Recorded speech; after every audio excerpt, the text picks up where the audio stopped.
Hello, everybody. Welcome to Dislife Podcast. My name is Mark Valentine. I'm the host of the Dislife Podcast, and we sincerely hope that you've all been living your best Disney lives this week. This has been a huge week for our brand new podcast, as we're now listed over on a variety of podcast directories. For the first time this week, we have been added to Apple Music, to TuneIn with Alexa, and to Google Podcasts. And welcome to any new listeners that are logging in on those directories. And again, you can find Dislife Podcast on Apple Podcasts, Spotify, and of course our host site, Buzzsprout. We had a really great push from our listeners this week over on Apple Podcasts, and thank you to everyone that took the time out to rate and to review the podcast.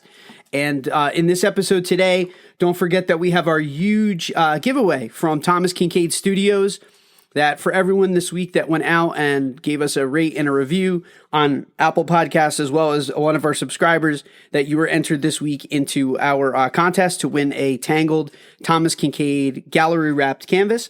And Lynda and I will be announcing that winner live here later today in the show. So last week, I had taken kind of a day away from things and given all of the news that had been going on with Disney in terms of the layoffs. And it was a pretty down week in terms of just the mood of the Disney community. So we kind of pushed this show back a week. I asked John Hinson if he would come on last week. John Hinson's an Orlando native, and I felt like he really would have a great pulse on what was going on. John did a really great job, short notice, and we kind of just wanted to sit down and go over that. So Lynda very graciously agreed last week to kind of put this show on pause for 1 week. So it's always been our mission to try to seek out every single restaurant and property and try things at least once. So this episode today was all about if you're looking to find some new places and you're looking to really diversify where you eat, this was the episode that was dedicated to you. So last week I asked Lynda if she would, mind being put on hold. And I'd like to welcome her back to the show. Lynda, welcome back. How you been? Good, thank you. Have you been living your best Disney life? Every day. every day, right? We try every day. You and the funny thing about Lynda is she's my biggest fan, and also she's my most spot on critic. So she says I've been getting like a little long in the tooth with some of these podcasts. So whenever Lynda is on, the other nice thing that you can count on a Lynda episode is that Lynda's going to be concise and very clear with getting you the information that you want and the information that you need in terms of let's get in and let's get out quick. So this week, Lynda, is all about you and your dining preferences. So the way I thought maybe we could set this up too is instead of doing this place, you give us a recommendation for another one. Okay. Okay? Mm-hmm. So, here's why we wanted to kind of do a little bit of a hidden gem series too. For people like us, and Lynda can speak to this as well, we get very locked into our favorites. Mm-hmm. I think most people are like that. Yeah. Yep. You have your favorites. They're your go-tos. Mm-hmm. And then you go to the parks, you have like 6 or 7 days. And what do you do? Right. You wind up eating at the same place. Over and over, yeah. Over and over again. You never really branch out. I mean, and like we're guilty of that too. Mm-hmm. And I think it's kind of recently that we kind of changed that phenomenon, or we said, hey, let's start to venture away. So this episode was kind of about that. Yep. Being a little bit more adventurous as a Disney diner, trying to avoid some of the places that I don't want to call them the tourist traps. I mean, they're great with good reason. They're amazing places. Yeah. But I think that if you constantly fall into the pattern of I have to eat here, very seldom, if ever, will you get to these other places. Right. And that's kind of, that's the best thing about Disney. You can have a different vacation every single time. Yeah, definitely. So one of the greatest things about Disney is the variety. So this is kind of giving people who are seasoned veterans or pros, people that have been so many times, yep. Here are some ideas to kind of freshen up the vacation for you a little bit. Mm-hmm. Give you a chance to really experience something for the first time again. Make it feel anew. Okay. Right? Yep. Perfect. The way that we're going to kind of go is, I'll say instead of choosing this restaurant, let's choose this one. Okay. Okay. And then we'll talk about it. Okay. Yeah. So, and then we'll talk about it. So let's start with like number one. These are in no specific order. So these aren't like Lynda's top 5. Right. Per se. We'll start with the Magic Kingdom. Instead of be our guest, you recommend what? I would say one that we recently found was Skipper Canteen. That was a surprise to me. I did not want to eat there. I don't know why. We were usually there with our daughter, and she probably like most other 8-year-olds is not the world's most adventurous eater. So when I thought of that place, I thought, oh my gosh, it's going to be crazy fare instead of, something that she could also eat. But went there the first time. Were pleasantly surprised. And the last time we had gone, it was excellent. I'd say it was probably one of my favorite meals that we had on property. And we actually got to sit in that butterfly booth, which is also pretty awesome. But one of the things that I want to say is, if you're looking to kind of get away from theme park food, the food there is definitely not bland. Oh, no. It's not it's not your run-of-the-mill theme park food. No, it was very good. Mm-hmm. It is a culinary delight. Mm-hmm. They have a lot of different spices, a lot of different flavors. Not overpowering. No. It was good. I really enjoyed it. And I'm not one that, between the two of us, I'm definitely not the one that would try something different. And I am that traditional, I like my Liberty Tree. I like my, my And those are great. Oh, they're amazing. I still go there all the time. But this was out of my comfort zone at first, and now I love it. And, we try to get there. Now we'll try to go there every single time. Now it's become one of our favorites. Yep. Yeah, I mean, it's, the one thing that I can say for Skipper Canteen is if you're looking for anti-theme park food, that's really the place to be. The food is very adventurous in terms of the flavors, but it's not scary. Yeah. You don't have to be worried about what's going to come out, what's going to be in front of me. The other great thing is you and I are, we're carnivores, so we we'll have steak everywhere. But if you're someone who's looking for dietary options, if you want a plant-based option. Oh, yeah. The other great thing is they have a lot of great stuff on the menu for individuals that have, they have some dietary restrictions, and you still will get very adventurous and very flavorful meals, despite the fact that, you're going to make some substitutions or some changes. And then you mentioned the butterfly booth. Yes, that's awesome. So a pro tip for the two of us, and we didn't even know that it was something that you should recommend or something that you can request. So the last time that we went, the butterfly booth, you have to ask for it. You might have to wait a little bit longer, but there's 2 rooms in the Skipper Canteen. The one is the main room, which they call the I'm trying to think. Is it just the dining room or? Yeah, but it's the first room when you walk. The adventure, it's. I know the secret library or the library. Well, it's the SEA. That one I know. It's the Society of Explorers and Adventurers room. That's the SEA room. That's where the butterfly booth is. Yeah, that's so cool. It's gonna come to me at some point. The mess hall. Thank you. It's the mess hall. Yeah. It's very late at night. We're taking this episode very late at night here. Right, yeah. I'm kind of shot. So the mess hall is really cool. It's a little loud, but what we always try to get into is the SEA room. Yes. Which is the secret library. There's a bookcase that it looks like it's a secret hidden passage. And then in that room, there is a booth in that room, which is called the Butterfly Booth.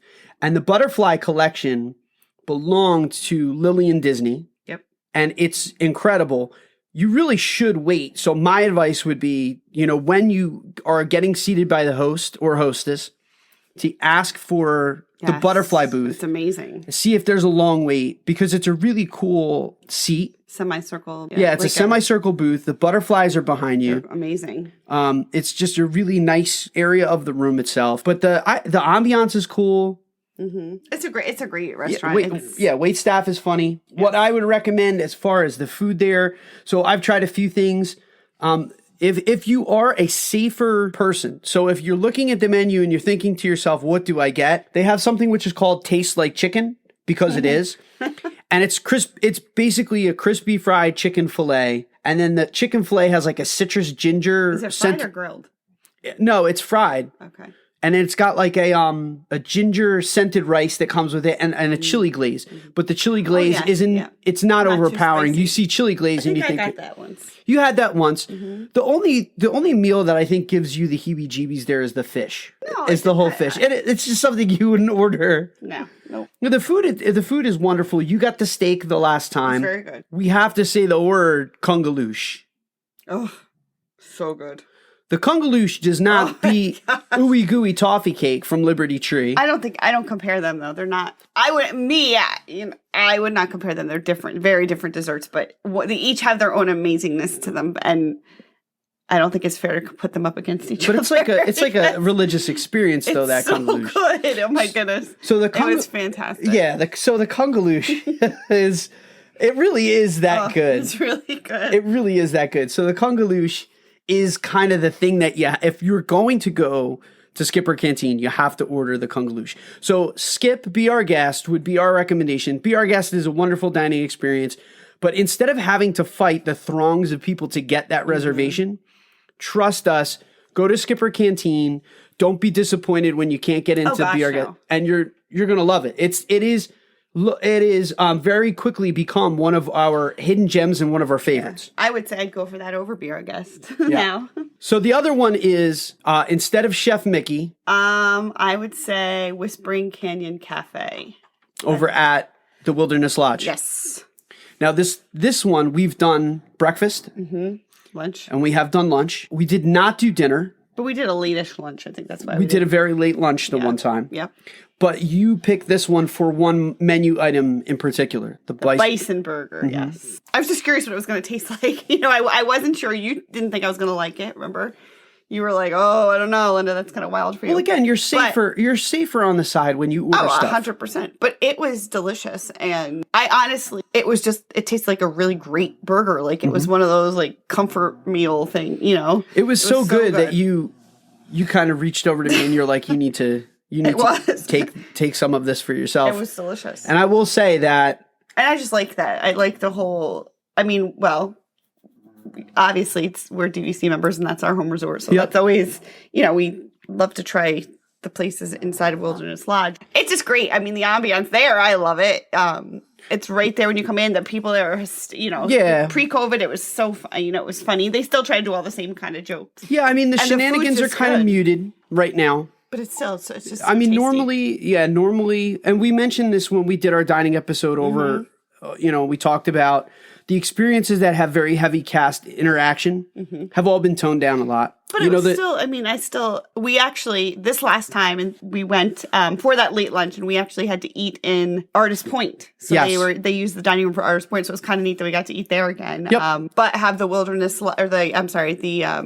Whispering Canyon menu. It was really good. Yeah. I mean, we liked it. Bella had something she liked every time we've gone there. Yeah, I mean, I would order that every single time. I'd say right now, the bison burger at Whispering Canyon is the best hamburger. Oh, easily. Hands down on property. So the burger itself, it comes with like a sriracha aioli, and it's got white cheddar cheese, thick cut bacon, fried pickle that comes on it. So good. And then with a lot of the sandwiches, they come with those deep fried potato wedges instead of fries.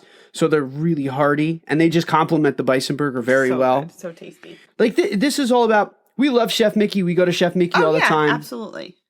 Chef Mickey is, especially with lowered capacity, everyone is trying to get into Chef Mickey. Right, it's a very hard get. So we tell people, that's what this episode's about. It's about the hidden gems, especially if the capacity is lower on some of these other places. And you're booking this fall, don't get your heart set on Chef Mickey and think to yourself, hey, if I don't get into Chef Mickey, I'm kind of out of luck. Oh, no. Again, hot tip, skip Chef Mickey this time around. Go to Whispering Canyon. For dinner, and they have them for lunch too, they have the skillets. The skillets are wonderful. Delicious. We've gotten the breakfast skillets before. The shenanigans are still there. They're not as intense as they used to be, so the ketchup joke isn't there. But they have different ketchup jokes. But it's a really great, I mean, it's a really great option. Very good. Polynesian. Right now, we can't do Ohana. Ohana's closed. It looks like the Polynesian's going to be renovated for a while. But we don't care anyway, because you would say, hey, if we're going to the Polynesian.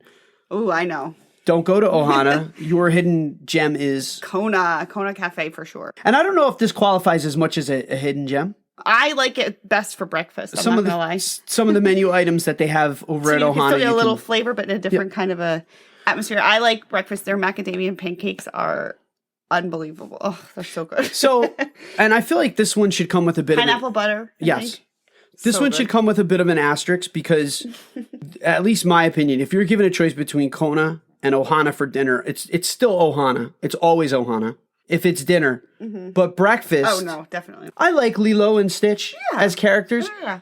But for, in my opinion, the breakfast at Kona is just so much better. I mean, everybody knows Yeah, everybody knows the Tonga toast.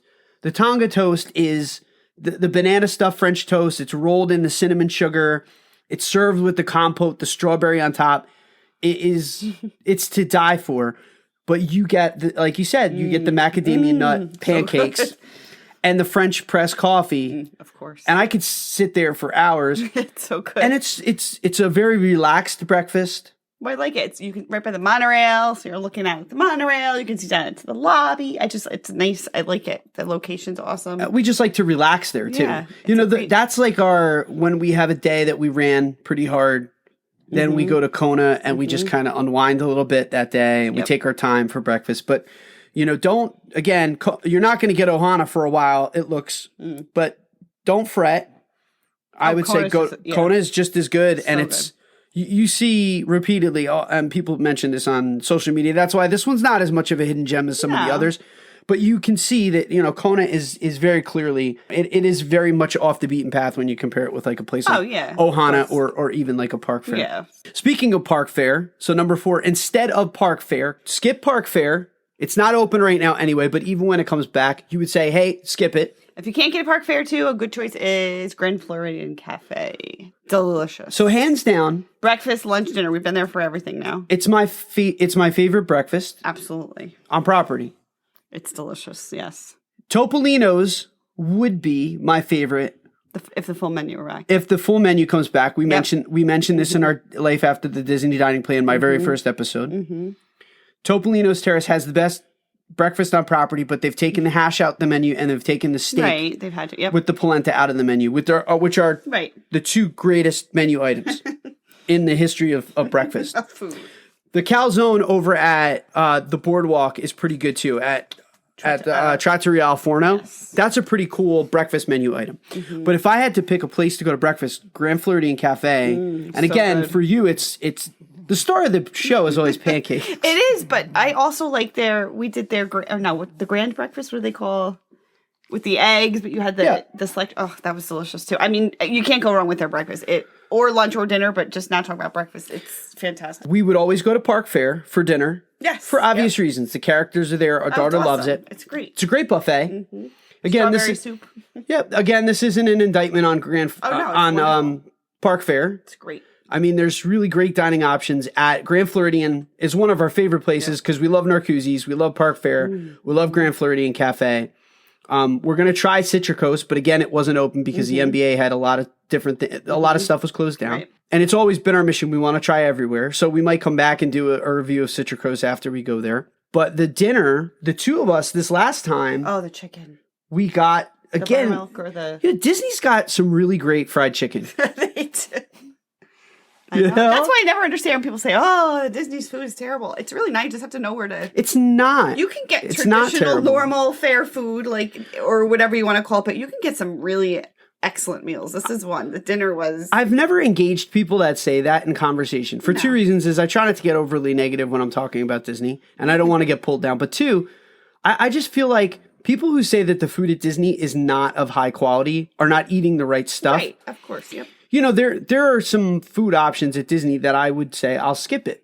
I'm not into some places just have a very pedestrian burger and hot dogs and chicken fingers. Well, you need to have that sometimes for some. Yeah. Well, but those are good options for the kids. Yeah. But I mean, if you're an adult and you're eating that and you're like, oh, the food's not great. Listen, you're not ordering the right stuff. Yeah. You really have to, you branch out and go and seek some of these places. But there's also some people that they base that decision purely off of the quick service options. They don't really venture into the table service arena, and they kind of have that. But the chicken at the Grand Floridian Cafe is unbelievable. It really is. It's in a gorgeous part of the hotel. I mean, the whole hotel is gorgeous, but that is an absolutely beautiful location. I love it there, and it's just the ambiance there too. It's awesome. The chandeliers, the little tables. You feel like you're a little cafe somewhere. Yeah. Very nice. And the food is to die for. Delicious. So our last hidden gem in the Epcot World Showcase, which is our favorite place to eat. I am going to say one thing about this restaurant, though, which is also why I think it is a hidden gem, is because of its location. But you would say skip Via Napoli. It has a better counterpart in the Italian pavilion. Don't do Via Napoli. Do Tutto Italia. Oh, for sure. Absolutely. Tutto is my favorite. It is. It feels like it's out of the way, I guess, especially when you come from the other side of the park. But coming back from Boardwalk area, it's not so bad. It's it's closer that way. But I think so. We always book a the late. food is so good. It is. We always, but that's on us. That's not on the restaurant. We always book a late dinner at Tutto Italia after having done the parks for a full day already. From like 7 in the morning. Like, yeah. And so usually we'll rope drop. So we'll rope drop a park. And this is when park hopping is in, but even now. Right. So we'll rope drop something, go straight through till 1, 2, sometimes 3, go back, swim, be thoroughly exhausted, and then look at the clock and say, oh, we have a reservation at Tutto Italia. And then the prospect of walking all the way to the back of the World Showcase to that part of where the Italian Pavilion is located. I always tell you, man, the next time that I book Tutto Italia, we're not booking Tutto Italia at 6:30 at night because I never want to walk to it. And then after we eat there, what do I say? Oh, it's fine. We'll go. It's okay. We'll do this again. We'll do it again next time. It is. It's delicious. I mean, it isn't like Olive Garden, which I also like, but it isn't like, it's so good, and everything is hot and fresh and delicious, and the wait staff there is awesome. We love it. It really is a great. Well, I would pick that.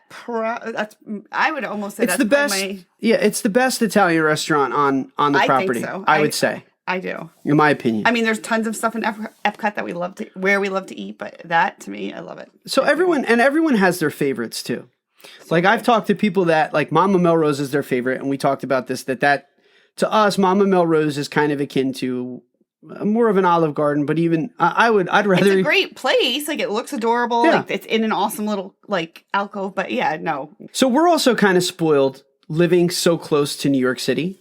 Yes. That this is like the cultural hearth of Italian American food. Right. Oh yeah. It's a very stereotypical kind of, and it's a generalization about this area is like the Italian influence on the New York, New Jersey. Oh, for sure. Area, and it's true. Yep. It is a truism that there's a lot of great Italian options in this area. So we're very spoiled. So when we travel to Disney, the one thing that I would even say about Tutto Italia versus even the great Italian American cuisine that we get up here is Tutto Italia is the most authentic Italian food that I think we had gotten outside of Italy. Oh, you and I have been to Italy 3 times. We used to travel pretty heavily before Isabella was born. Yes. And the way that they prepare the food, so good. It's so good. It really is. But the craziest thing is, it's of the 3 places that or 4. So if you were looking at like Via Napoli, Trattoria, Mama Melrose, or Tutto Italia, which is the one that we love every time. Tutto Italia. It's simple. It's not as spiced, and the flavors are very rich. But they don't. Very organic. It's just. It is. It's a very simple preparation of the Italian food, but in that simplicity, that's how it's effective. But the portions are enormous. So the portions are huge. You could totally split if you had to, so you could save room for the delicious gelato. Well, that's the hardest. Good. That's the hardest part is when you walk out is trying to not order the great desserts there. Yeah. Oh, because you can walk. Because you have the gelateria that's right outside. But it's good. The food it's fantastic. I would pick that. So of the 5 that we've done of the hidden gems, of Tutto Italia, of Kona, Grand Floridian Cafe, Whispering Canyon, or Skipper Canteen, which one would you say of the 5 is your must do of the hidden gems? I'm gonna go with, I think, Skipper Canteen. I would too. Yeah. And the funniest thing about Skipper Canteen is we actively avoided Skipper Canteen for. Well, it just seemed like when you just immediately like, oh, it's gonna be strange, like weird. Because it's adventurous, but yes, because the way they say the adventurous canteen, yes, you think it's gonna be, there's not gonna be anything for Bella. It's gonna be spicy, or it's gonna be weird, I don't know, just strange flavored, but it really, I mean, now we've had the chicken. It's one of our favorites. You've had the fish, but not the whole fish. No, did you have the whole fish? I know, I never had the whole fish. The catch of the day or whatever they. No, I had it was prepared in like the coconut. That was good. That was delicious. Yeah, and it was like a seafood platter, so it had. I got the gumbo coconut soup last time. You did get It was fantastic. So I had a salad. I had this salad last time, which was prepared with peppers. Oh, yeah. And the waiter, it was so funny because the waiter said to me, like, do you enjoy... he told a really good backstory. Yeah, do you enjoy a little heat? And, he kind of prepared me for this and said, hey, listen, the salad has a lot of kick. But again, that's the cool thing about the restaurant is it offers people who have a very mild to plan. Maybe, yeah, people whose palates are like, hey, I'm not adventurous. I just want I want very predictable and safe flavors. Right. There's stuff that's there for you. But if you have a family member, if your spouse who wants to try stuff and really kick it up a few notches, that's why it's the perfect place. And kids options there too are great. I mean, our daughter loves jasmine rice. Like whenever we can go somewhere and order jasmine rice, plain white jasmine rice for our daughter, done deal. And that's the other thing is, they'll just bring out a bowl of that nice jasmine rice. Disney in general, if you to ask me about food for kids, is the most amazing place ever. I can ask for a hot dog at most places and they're like, okay, we can do that. Yeah. They're just amazing. But I think that would be my hidden gem. Especially, it sold me, I think, last time since sitting in that butterfly booth, which was gorgeous. And that story behind it was awesome. The cast members there are always fantastic, and they're just fun to be around. See, I feel like the butterfly booth, not that you didn't love it before the butterfly booth, but I feel like that sealed it. Did. I'll sit wherever, but we've sat in all the areas, but I do. It was just neat, and she loved it. Bella loved it. We loved it. It was just, it gave you something else to look at while you were there. It's very neat. It was beautiful. So those are our 5 hidden gems. Again, all of the places that we mentioned, even the one, we still try to go to all of those places that we said, instead of this one, go to this one. We still go to all of those. Oh, yeah. But, this is just, hey, listen, if you're making reservations right now, there is limited capacity. Don't be brokenhearted if you can't get... Yeah, we love Liberty Tree Tavern. We try to eat there at least once, if not twice. And we love it. But if we can't get it now, again, we have other options. Like, we've kind of branched out enough and gotten out of that routine to have some alternate places. So... to review, we have some great options for you.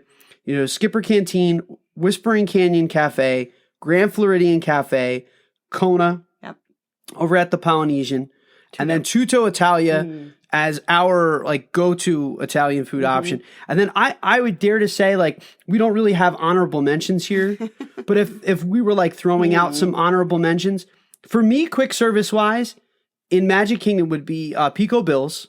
Oh yes. That's not really a hidden gem. No, but it's just a good option. Quick that we never had tried, and it was one place like, all right, let's try it. It's a great option. That it's, I want to get out of the burgers and fries kind of rut. Another hidden gem for me would have been, but again, this is because it's really new, is the Docking Bay dining over in Galaxy's Edge with the really creative names and the creative dishes. You got the chicken.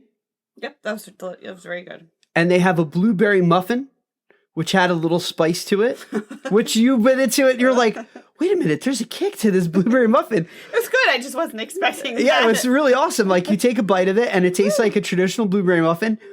And then on the tail end, you get hit with this little whap of heat. It was good. It was very good. And it's really cool and it's unexpected. Well, that place, it just looks amazing too. And I got the short rib, the beef short ribs, which were really delicious.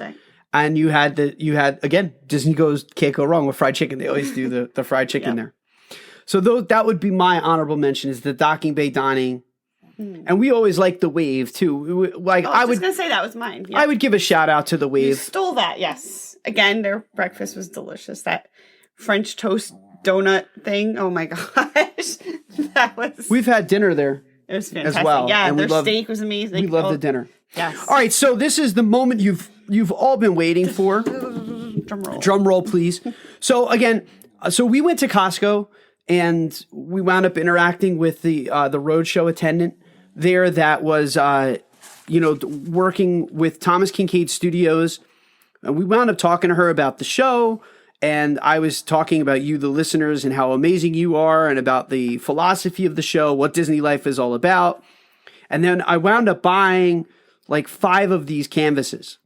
And the canvases they're awesome. So the first plug I would say is go to Thomas Kincaid Studios and check out the Costco Roadshow. If you're a Costco member and there is a roadshow that's coming close to your town, go check it out because normally these things retail for in excess of $80. at Shop Disney and Direct, and Costco had them on sale, and you were saving, $25 off of retail.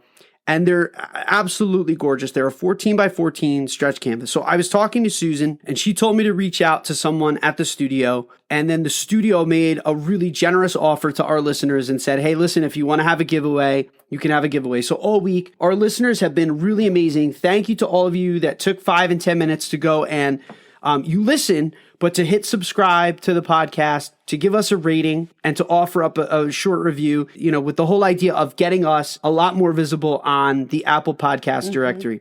The more reviews that you have, the more interaction with the show itself, the more that Apple can see that people are downloading, rating, and reviewing. That when you do a search and you just type in Disney, then the whole point is to get our show to start getting to the top of building up to that search. So we had this wonderful contest all week. We wound up doing the drawing earlier today, and we said we were going to tape it, but in a very clever marketing scheme, we kind of cut it off and we said, wait for the show. So here's the moment. We are very proud to say that the winner of our first Disney Life podcast giveaway is Lynda Valentine. Lynda is a member of the Disney Life podcast community over on Facebook. Awesome. Congratulations to Lynda. Yay!